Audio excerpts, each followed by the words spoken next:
Hi guys, this is Joe from Techie Lobang. Welcome back to this channel.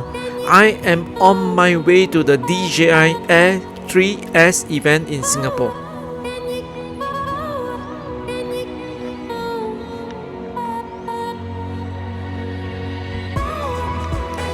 As you can see from this one map, we are going to fly the drone outside the no flying zone.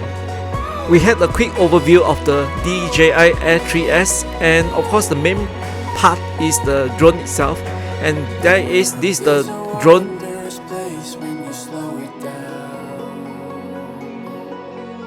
And I wonder if you can see that there's a lot of sensors on it.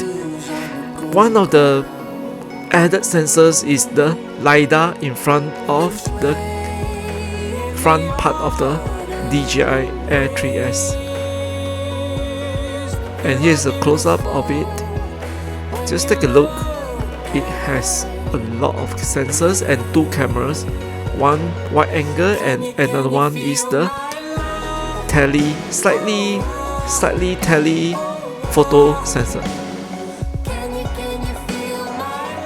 Demo time.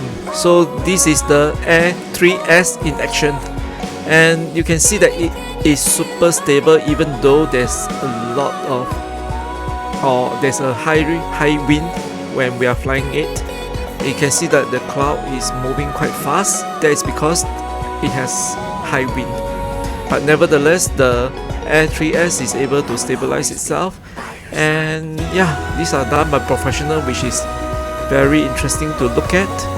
And after a while, it is about time for me to try it out. Here it is.